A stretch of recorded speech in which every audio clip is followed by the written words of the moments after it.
Ah ben je suis toujours à Montréal, même quand je n'y suis pas. Oui. C'est ça, et être écrivain, c'est la capacité de se démultiplier. Chaque fois que quelqu'un ouvre mon livre, j'apparais.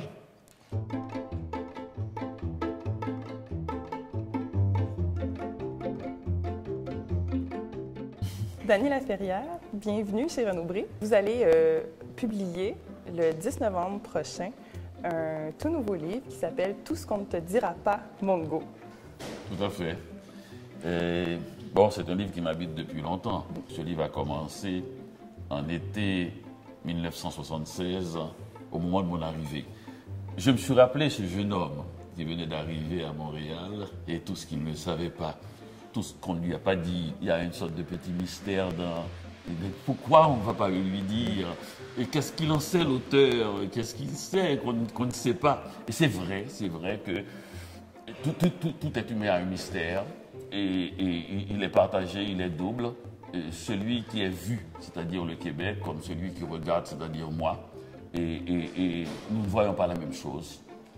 Et je me sens une sensibilité avec celui qui arrive, l'individu Mongo, et je pourrais lui dire des petites choses tout à fait banales.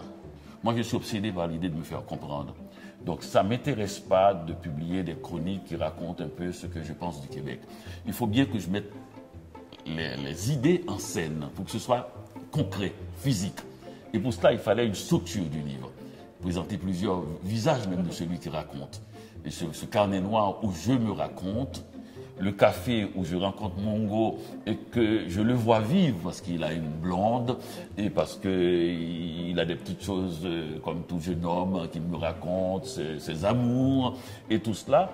Et aussi, disons, les chroniques un peu plus didactiques, un peu plus personnalisées, plus pédagogiques et des réflexions et des commentaires sur le Québec un peu plus éditorialisants. Et donc pour moi, toutes ces formes-là, ce sont des formes qui finissent par... Tout ça, c'est pour que le lecteur ne laisse pas tomber le livre.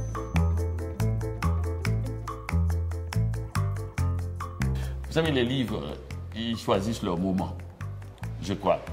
C'est pour ça que les premiers livres sont souvent, des fois, pas très bons parce que on saute dessus.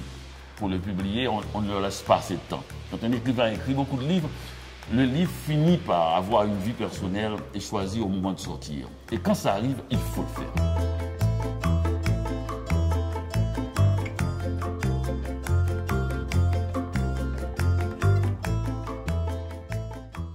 Je l'ai dit il n'y a pas longtemps à la télévision française qui m'a demandé quel est votre rapport avec le Québec.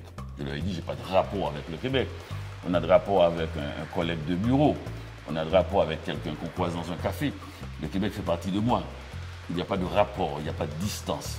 Je crois qu'au fil des années, ça fait 30 ans que je suis sur la scène, on m'a tourné et retourné dans tous les sens. On connaît bien, on sait bien où je vais, ce que je suis, que l'idée n'est pas du tout de rendre les choses un peu malaisées. L'idée, c'est de dire simplement au Québec, la seule façon de dire à quelqu'un qu'on l'aime, c'est de tenter de le comprendre. Et de le comprendre honnêtement et de lui dire cela, de prendre des risques. Et ça, c'est très important dans une société, que des gens puissent prendre des risques sans vouloir choquer précisément. Est-ce qu'il y a une différence, selon vous, entre immigrer maintenant et immigrer à l'époque? Est-ce qu'on fait face aux mêmes défis? Non, il n'y a jamais de différence. Il n'y a rien que la vie de chaque personne. C'est pour ça que quand on retourne au pays natal, qui est à peu près la même chose qu'arriver dans un nouveau pays, on cherche souvent à retrouver les traces de ce qu'on a vécu. Et cette chose-là, cette recherche-là, elle est nulle, elle ne vaut rien. C'est-à-dire, les gens qui vivent là, ils se construisent leur mythologie sans cesse. L'être humain est une machine à inventer des mythologies personnelles, à inventer du passé, à inventer de la mémoire. Et donc, ne dites pas, ce petit garçon, comment il vit ça, est-ce que maintenant ça peut être plus difficile ou plus facile? Il va vivre sa vie, il va s'inventer des histoires qu'il va raconter au soir de sa vie à ses petits-enfants. Et ça va être comme ça au fil du temps sans cesse. Il n'y a pas de moment figé qui détermine, qui donne une valeur au temps lui-même. Tout le monde passe comme ça et se raconte des histoires, ainsi va le monde. Un écrivain, c'est un être borné. Au lieu de s'étendre, comme l'érudit, il fouille, il va plus loin. Donc je détermine un tout petit espace et j'y vais de manière têtue. Je descends au fond de la mine jusqu'à ce que je touche le fond de cette mine-là de manière personnelle. Alors quand on lira ce livre, on ne se dira pas forcément « Ah, je suis d'accord avec tout ce qu'il dit », mais on voudra bien savoir ce que je pense de telle chose. Parce que c'est d'abord la structure du livre qui se présente comme ça. C'est partial, c'est partiel, c'est parfois injuste, mais c'est tout à fait original. C'est ma vision du monde, c'est comme ça, je ne sais pas, je vois toujours les choses. Et surtout, on peut être sûr, c'est ce que je pense. Je le dis carrément, très clairement. Oui. Merci beaucoup, Dana Ferrière. C'est vraiment un honneur de vous avoir reçu. C'est super intéressant, on pourrait vous écouter pendant des heures. Donc, on a très hâte de... C'est mieux de me lire.